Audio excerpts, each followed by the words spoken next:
Hello, guys. Back at it again. Last time we talked about the UPS, the ubiquitin proteasome system. Today we want to talk about PROTACs.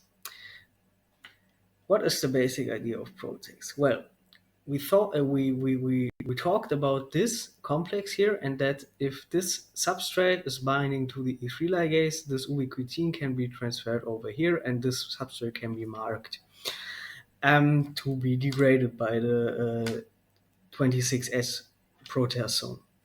No, it would be great if we could use this system to target proteins for degradation. So, what could be a way for that? Well, we could enhance the binding between these two. So, and that is the exact idea of PROTACs, so-called proteolysis targeting chimeras. Um, PROTACs always consist out of a ligand that can bind to the E3 ligase. I will give an example in a few seconds. And we need a warhead that binds to the substrate. And if the binding can be done simultaneously, then the ubiquitination is facilitated and the degradation is enhanced. So, what can we use to bind to an E3 ligase? Well, for an example, we can use lenalidomide. Lenalidomide is, or this here is lenalidomide, this here is thalidomide, both very similar. Lenalidomide can bind with this part here onto the E3 ligase cereblon, which the crystal structure is given here. You can see this is lying in there. So on that way, we can bind to an E3 ligase. So now, what if we want to degrade a protein?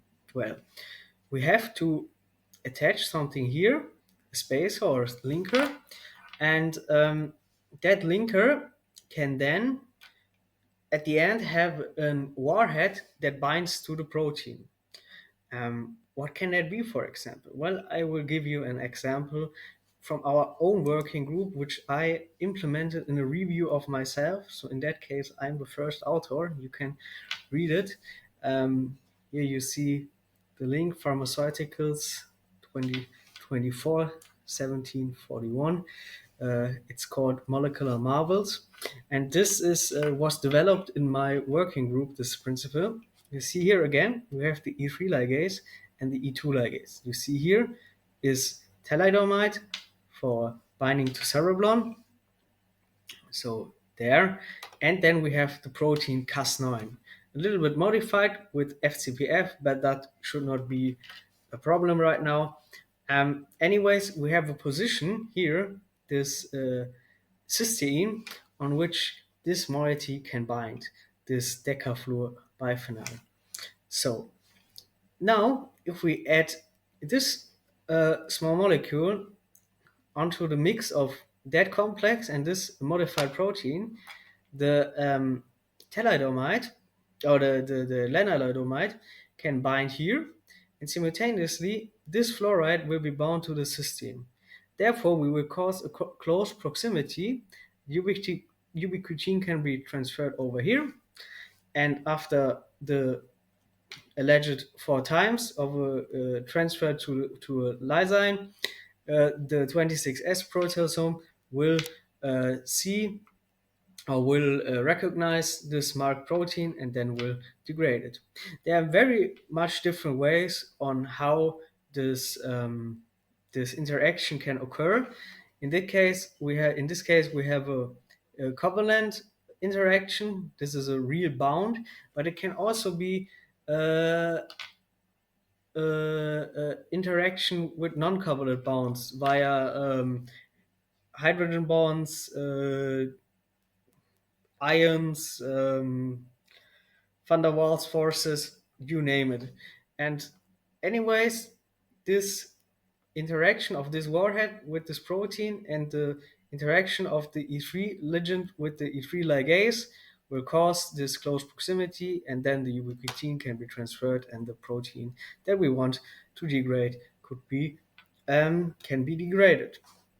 As an example for an other one, we have here the RIV inhibitors, which are at the moment in clinical trials. Um, and here you see this is a different type of warhead. This warhead binds non-covalent into the binding pocket of the, I think it should be the estrogen receptor. And on that way, the estrogen receptor can be degraded because this binds to the estrogen receptor, this binds to the E3 ligase, and then we have to the E3 ligase cereblon in that case. And yes, wait, let me check. It's written here.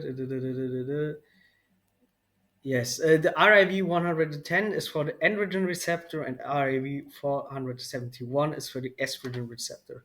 And yeah, and that on that way you can degrade those receptors, particularly to decrease their activity in cancer. Yes, that's it. That was a short overview of how PROTACs work with two examples. Yeah, I hope I could help you a little bit. If you have questions, write them down in the comments. Peace out.